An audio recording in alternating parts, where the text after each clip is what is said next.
Morning Pinoy Hobbies. Ngayon, maaga tayo. Tingnan mo naman ang panahon ngayon. Ang lamig. Ano ba kaya kung pupunta ka ng Tagaytay? Next week Tagaytay tayo.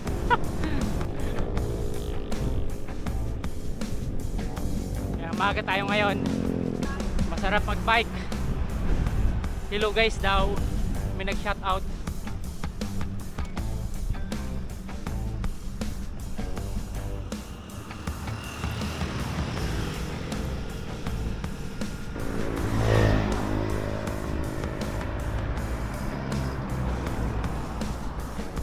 Malapit ako sa Maragondon.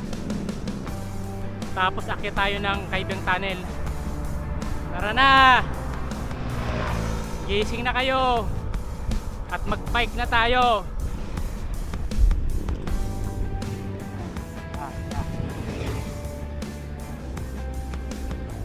Carbundo di Carbon. Welcome to Maragondon.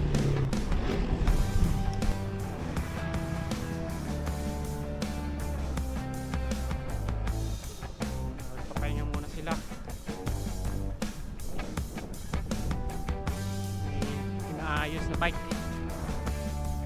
Yan o, pag gising mo tapos bundok agad makikita mo.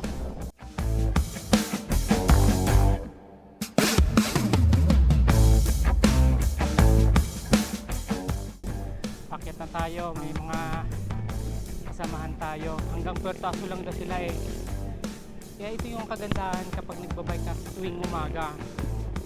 Meron kang kasabay. Ang iba sabi mas na-encourage sila kahit mahirap, tinutuloy nila kasi may kasama ka sa pagbabike. Kapag solo ka raw, wala. Depende kasi yan sa training mo. Ako gusto ko solo. Tapos palagi kong iniisip may meron kong kasama nasa unahan pa. Tapos yun ang hinahabol ko. Although wala naman.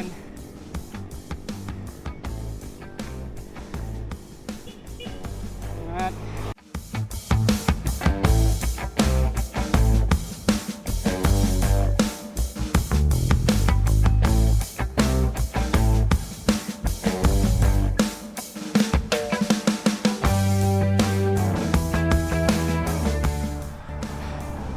kaawon lang natin sa Puerto Azul. Sarap pala pag kumaga ka mag-bike, lalo pag ganitong oras.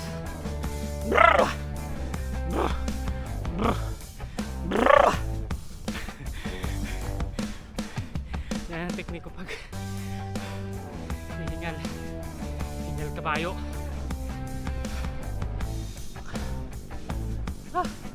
Ahon dito konti, pagkatapos ito palusong.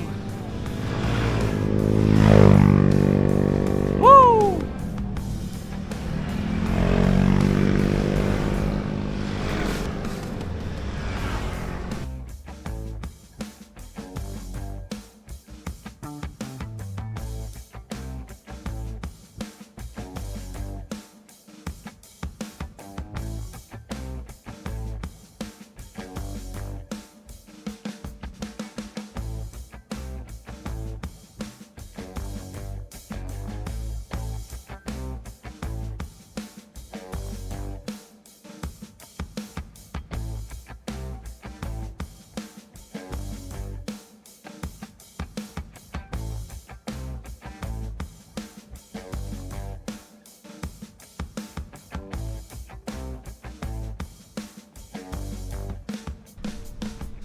Bali, hindi muna tayo dadaan ng Kaibang Tunnel. So anong nangyari, instead na kumaliwa ko, dumiretso lang muna.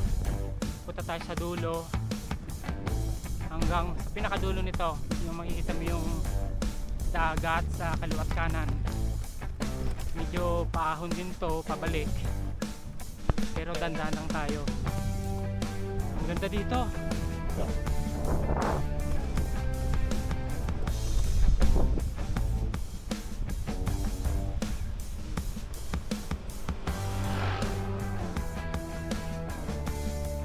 meron dito mga agila eh.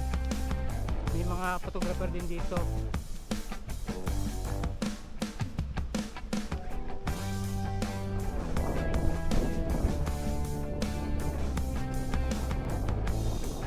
Dandahan tayo kasi pagpalusong.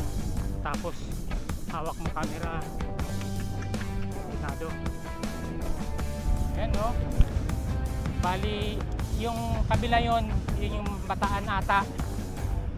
Tapos merong project na gagawin yung bridge na magko-connect ng Cavite tapos Bataan. Mahaba yan, ilang kilometro yan, 30 kilometers daw ata eh.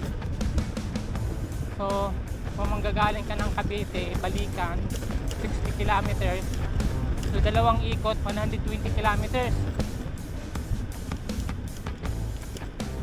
Gandang ano na yan, training, dalawang balik 120 kilometers.